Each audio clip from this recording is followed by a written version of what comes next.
बदलापुर के एक नामी स्कूल में 3.5 साल की 2 बच्चियों से यौन शोषण करने वाले आरोपी अक्षय शिंदे के बारे में चौंकाने वाला खुलासा हुआ है। अक्षय शिंदे की अब तक 3 शादियां हो चुकी हैं। मिली जानकारी के मुताबिक बदलापुर कोट के खरवई गांव में रहने वाला आरोपी अक्षय शिंदे महज 24 साल का है, लेकिन उसकी पहले ही 3 शादियां हो चुकी थी। उसकी हरकतों के कारण तीनों पत्नियां उसे छोड़कर जा चुकी हैं। 10वीं पास अक्षय शिंदे पहले एक बिल्डिंग में सिक्योरिटी गार्ड की नौकरी करता था। फिर उसे कॉन्ट्रैक्ट पर गार्ड की नौकरी मिल गई। अक्षय कर्नाटक के गुलबर्गा गांव के रहने वाला है और उसका जन्म बदलापुर के खरवई गांव में हुआ था। वह अपने माता पिता, भाई और भाई की पत्नी के साथ खरवाई गांव की एक चाली में रहता है। स्कूल में बच्चियों के शारीरिक उत्पीड़न की घटना के बाद गांव वालों ने उसके घर पर हमला कर तोड़फोड़ की है। ग्रामीणों ने उसके रिश्तेदार के घर पर भी हमला किया। इसके बाद से अक्षय और उसका परिवार खरवई गांव से लापता है। गांव की महिलाओं ने बताया कि अक्षय की 3 शादियां हुई थी, लेकिन फिलहाल कोई पत्नी उसके साथ नहीं रह रही है। बदलापुर के स्कूल में अक्षय शिंदे को 1 अगस्त को काम पर रखा गया था। वह स्कूल में सफाई कर्मी के तौर पर काम कर रहा था। आरोप है कि उसे 3 और 4 साल की 2 बच्चियों के साथ गंदी हरकत की। बच्चियों ने जब अपने माता पिता को बताया तब इस घटना का खुलासा हुआ। बदलापुर रेलवे स्टेशन पर अभिभावकों के बड़े प्रोटेस्ट के बाद सरकार और स्कूल ने अपने स्तर पर कार्रवाई की है, लेकिन इस मामले को लेकर अब विपक्ष सत्तापक्ष से सवाल पूछ रहा है कि आखिर एफआईआर दर्ज करने में देरी क्यों हुई। इस मामले को दबाने की कोशिश क्यों की गई। तो वहीं दूसरी तरफ बदलापुर यौन उत्पीड़न के आरोपी अक्षय शिंदे का केस लेने से कल्याण के वकीलों ने इनकार कर दिया है। इन वकीलों का कहना है कि ऐसे आरोपियों को जेल से रिहा नहीं किया जाना चाहिए।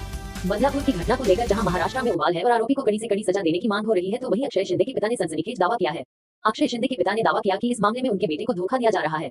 परिवार ने दावा किया है कि जैसा कहा जा रहा है वैसा नहीं है। अक्षय शिंदे के परिवार ने ये भी मांग की है कि अक्षय का दोबारा मेडिकल टेस्ट कराया जाए।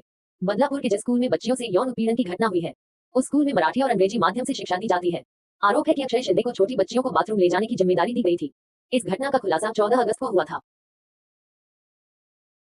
मुंबई न्यूज। ठाणे के बदलापुर में घटी 2 बच्चियों के साथ कथित यौन उत्पीड़न की शर्मसार कर देने वाली घटना को देखते हुए मुंबई पुलिस भी अलर्ट मोड पर आ गई है। पुलिस मुख्यालय की ओर से महिलाओं और बच्चियों की सुरक्षा को और सुनिश्चित करने के लिए प्रत्येक शनिवार को पुलिस स्टेशनों में लगने वाले तकरार निवारण शिविर में लंबित पड़े केसों को त्वरित गति से हल करने पर जोर दिया गया है। ठाणे के बदलापुर में घटी 2 बच्चियों के साथ कथित यौन उत्पीड़न की शर्मसार कर देने वाली घटना को देखते हुए मुंबई पुलिस भी अलर्ट मोड पर आ गई है। पुलिस मुख्यालय की ओर से महिलाओं और बच्चियों की सुरक्षा को और सुनिश्चित करने के लिए प्रत्येक शनिवार को पुलिस स्टेशनों में लगने वाले तकरार निवारण शिविर में लंबित पड़े केसों को त्वरित गति से हल करने पर जोर दिया गया है। इन शिविरों में महिलाओं और बच्चियों से संबंधित वे मामले जिनका दोनों पक्षों के बीच होने वाले आपसी समझौते या कानूनी प्रक्रियाओं के जरिए हल नहीं हो पाया है, उनकी सुनवाई की जाएगी।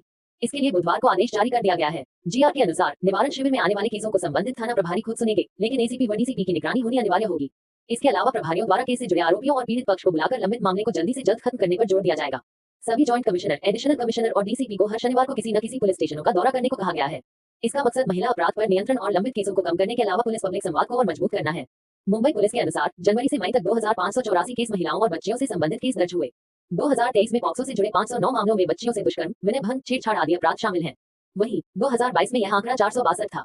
इकोनॉमिक सर्वे के अनुसार 2023 में बच्चियों के साथ होने वाले अपराधों में महाराष्ट्र में 5% अधिक वृद्धि दर्ज की गई थी।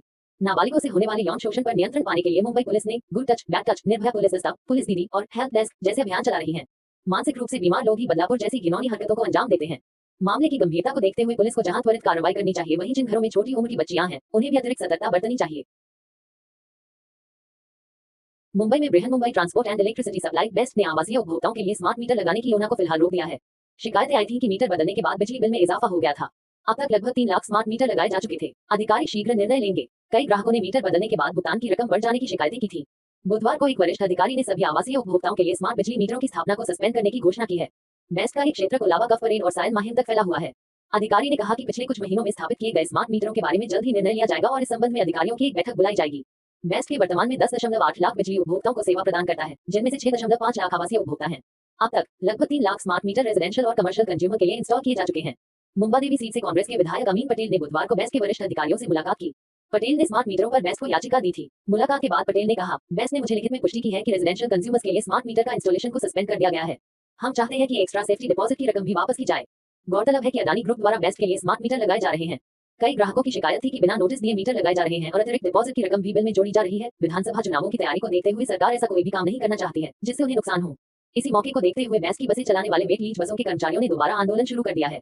बुधवार को देवनार बस डिपो में बस चालकों के आंदोलन दूसरे दिन भी जारी रहा, जिसके परिणामस्वरूप कम से कम 10 मार्गों पर बस सेवाएं प्रभावित हुई। देवनार डिपो से संचालित 84 वेट लीज बसों में से बेस्ट ने अपने ड्राइवरों और अन्य डिपो से कुछ वेट लीज ड्राइवरों की मदद से 56 बसें चली। इस आंदोलन की टाइमिंग को लेकर अब सवाल उठ रहे हैं। चुनावों का मौका देखकर जिस तरह स्मार्ट मीटर का काम रोक दिया गया है, वैसे ही वेट लीज कर्मचारियों के भी वेतन या बोनस जैसी डिमांड का मनवाने सही अवसर है। सूत्रों के अनुसार देवनार डिपो के अलावा मुलुंड डिपो में भी वेट लीज के कर्मचारी आंदोलन कर सकते हैं और चुनावों से पहले और भी लोग जुड़ सकते हैं। क्या है स्मार्ट मीटर? स्मार्ट मीटर मौजूदा डिजिटल मीटर की तरह ही होते हैं, लेकिन ऊर्जा खपत के बारे में रियल टाइम डेटा जनरेट करते हैं। इस तकनीक से ग्राहक और बिजली प्रदाता दोनों ही रियल टाइम में बिजली की खपत का वास्तविक अंदाजा लगा सकते हैं। स्मार्ट मीटर सरकारी योजना के तहत पेश किया गया है, जिसका उद्देश्य सभी घरों को स्मार्ट मीटर से जोड़कर वास्तविक लागत का अंदाजा लगाना है। सूत्रों के अनुसार बाजार में इसकी प्रति मीटर लागत करीब 12,000 रुपए तक हो सकती है।